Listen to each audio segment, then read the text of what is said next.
بسم الله الرحمن الرحيم. دمان شعبك الصوماليات meel kasta ay joogaan waxaan ku salaamay islaamka assalaamu calaykum waraxmatullaahi wabarakaatuh.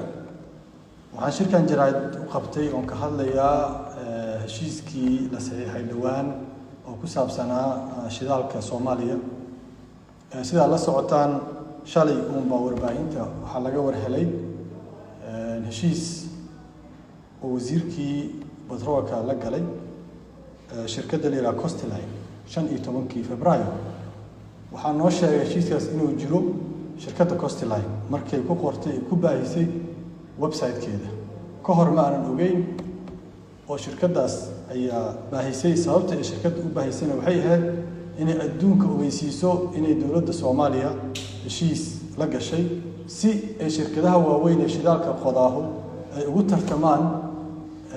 kontraagas ama heshiiska shidaal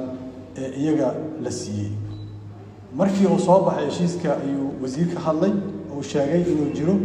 heshiiskaas oo uu cadeeyay inuu u diray madaxweynaha muddaxileedkiisa dhamaaday Maxamed Cabdullaahi Farmaajo in heshiiskaas asaga ah la galo. xogta aan helayno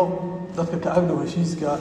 ay noo sheegeen waxa waaye in xirmo kasta ama ceel kasta laga qaatay $2 milyan oo lagu magacaabay bonus ama wax la yiraahdo dawladda in la siinayo oo ogeyn ilaa hadda meel ay ku dhacday oo ah 14 milyan toddobada ceel ee la sheegay markii lagu dhufto iyo 2 milyan oo dheeraad ah oo dadkii howlahaas dhinaca Soomaalida facilitate gareena ama sahlayay jeebka loogu riday. xogta aan hayna ilaa hadda waa $16 milyan waxaa lagu bixiyay 7 ceel shidaal oo kuwii ugu muhiimsanaa dalka Soomaaliya ah. dabcan shirkadda Coastline ee taqaanaan hore waxaa loo oran jiray Soma Oil waa shirkad ayada dhanba 2013 la sameeyay loona sameeyay arrimaha Soomaaliya oo kaliya. shirkaddaas yar waxay sii iibi doontaa xogta iyo heshiiska ay waxay ka iibi doontaa shirkado ka waaweyn ayaga oo laga yaabo markaas inay ceelasha qodaan ceelashaasna ay ku kacayso qodaalkooda balaayiin dollar oo dadka Soomaaliyeed hantidoodii iyo dhaxalkoodii ah intaasba.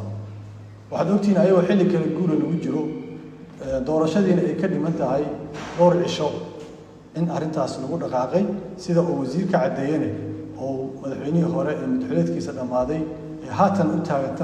tartanka xilka madaxweynaha oo arrintaas ku lug leeyahay walow uu inkiray waa caadadii lagu yaqaanay wax walba inta amro ka shaqeeyo sameeyo hadhowdiina uu inkiro laakiin midaanu kuwii la isaga harayay ma aha. sidaas daraaddeed shacabka Soomaaliyeed xogtaas horta waxaan uga mahad celinaynaa oo nala wadaagay shirkadda Coastline ee dowladda Soomaaliyeed ama kooxdii waxa soo saxiixday nooma aysan sheegin. dalkeena waa hodan waxaa ka buuxa kheyraad waxaa ceegaaga macdan iyo shidaal iyo gaas iyo nooc kasta ah laakiin in la xado ama la dibandaabiyo ama dadka Soomaaliyeed aan looga faa'iideynin ama oo lagu noqdo jahiim ama jahannam oo lagu noqdo marna waxaan rabnaa inaan ka faa'iidno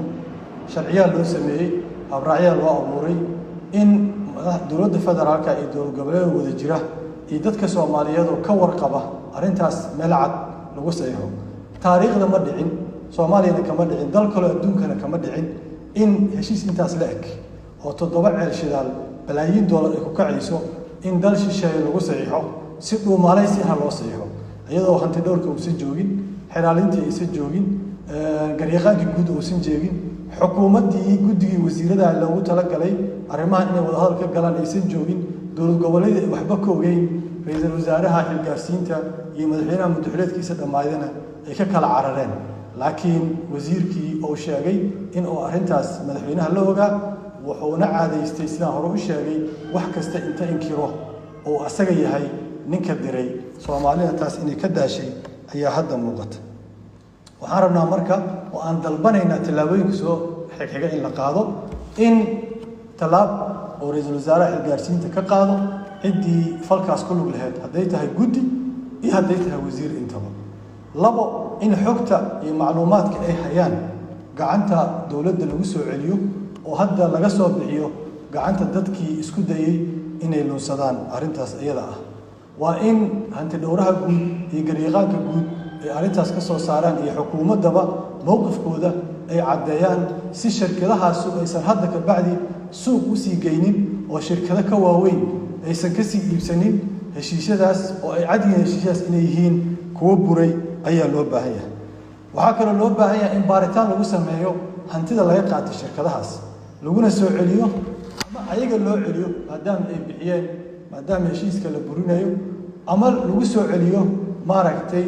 waana caddaad doontaa shirkadahaasu waxaan shaki iga jirin in ciddii lacagta ka qaadatay ay ayaga dacwaysan doonaan oo ay dabageli doonaan hadday tahay madaxweyne hore hadday tahay wasiir iyo hadday tahay guddiba intaba hantida ummadda soomaaliyeed waa maguuraan waa dhaxal dadka soomaaliyeed ay leeyihiin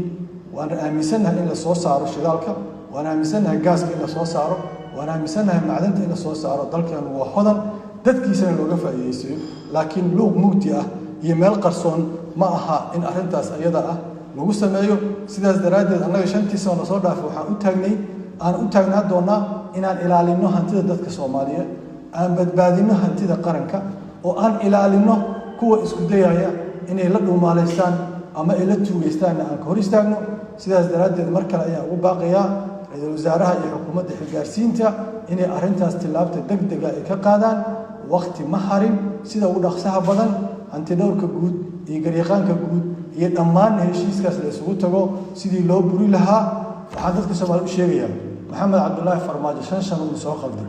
markii aad dooranaysayna waa in siray 5 sano xukunka xatooyo iyo sir iyo musuqmaasuq iyo kala tirsan uu ku joogay inuu ka been fariimo ka been sheego waxa uu asaga bilowgeedii dhamaadkeeda leeyahay maanta inii kala cadaatay